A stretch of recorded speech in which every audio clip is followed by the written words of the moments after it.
कभी कभी जिंदगी में ऐसा वक्त आता है जब इंसान सबके बीच होते हुए भी खुद को बहुत अकेला महसूस करता है। ये कहानी है एक ऐसे लड़के की जो प्यार और सच्चाई के बीच धीरे धीरे खुद को खोता जा रहा था। उस लड़के का नाम था सुरेश। सुरेश बाहर से बिल्कुल सामान्य दिखता था, लेकिन उसके अंदर हर दिन एक लड़ाई चलती रहती थी। दिन निकल जाता था, मगर रात आते ही उसके सवाल जाग जाते थे। मोबाइल उसके हाथ में होता, पर जवाब कहीं नहीं मिलते। कभी मैसेज आते, कभी घंटों तक कोई जवाब नहीं। वो खुद से बार बार पूछता था, अगर वो मुझे इतना चाहती है तो मुझसे छुपाती क्यों है? और अगर कुछ गलत नहीं है तो मिलने से डर क्यों लगता है? शुरुआत में सब कुछ बहुत अच्छा था। प्यार भरी बातें, भविष्य के सपने, हमेशा साथ रहने की कस्में। लेकिन धीरे धीरे चीजें बदलने लगीं। मुलाकातें टलने लगीं और हर सवाल का जवाब आंसुओं में बदल जाना। सुरेश का दिल मानना चाहता था, लेकिन उसका दिमाग उसे रोकने की कोशिश करता था। आखिरकार एक दिन सुरेश ने तय किया कि अब और नहीं, अब उसे सच्चाई जाननी ही होगी।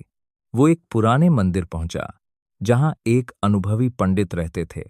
मंदिर में शांति थी, अगर कहीं अशांति थी तो वो सिर्फ सुरेश के दिल में थी। पंडित ने सुरेश को सामने बैठाया और उसका हाथ अपने हाथ में लिया। कुछ पल तक पूरी तरह खामोशी रही। फिर पंडित ने धीमी गंभीर आवाज में कहा, वत्स, जिस लड़की से तुम बात कर रहे हो वो खुद बहुत उलझी हुई है। ये सुनकर सुरेश का दिल जोर से धड़कने लगा। पंडित कुछ पल रुके और फिर बोले, और एक बात और, उसके जीवन में कोई और भी है। ये शब्द सुरेश के लिए किसी झटके से कम नहीं थे। उसकी आंखों के सामने सब धुंधला सा हो गया। कांपती आवाज में सुरेश ने कहा, लेकिन वो मुझसे बहुत अपनापन दिखाती है, मेरे परिवार की बात करती है। क्या ये सब झूठ हो सकता है? पंडित ने जल्दबाजी नहीं की। उन्होंने शांत स्वर में कहा, जहां प्रेम में डर हो वहां प्रेम नहीं, निर्भरता होती है। और जहां सच्चाई छुपाई जाए वहां रिश्ता धीरे धीरे बोझ बन जाता है। सुरेश के मन में दो तस्वीरें चलने लगीं। एक तरफ उसका प्यार और दूसरी तरफ सच्चाई का डर।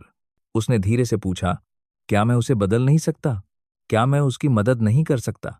पंडित ने गहरी सांस ली और कहा, जो खुद को नहीं बदलना चाहता उसे कोई और नहीं बदल सकता। फिर पंडित ने आखिरी बात कही, उसे समय दो, लेकिन सवाल पूछना मत छोड़ो। अगर वो सच में तुम्हारी है तो सच से नहीं भागेगी। उस रात सुरेश देर तक जागता रहा। इस बार वो सिर्फ प्यार के बारे में नहीं, खुद के बारे में सोच रहा था। वो समझने लगा कि किसी को बचाने के लिए खुद को खो देना प्यार नहीं होता। अगली सुबह सुरेश की आंखों में डर नहीं था। सवाल अब भी थे, लेकिन मजबूरी नहीं थी, क्योंकि ये कहानी यहीं खत्म नहीं होती। Coming soon.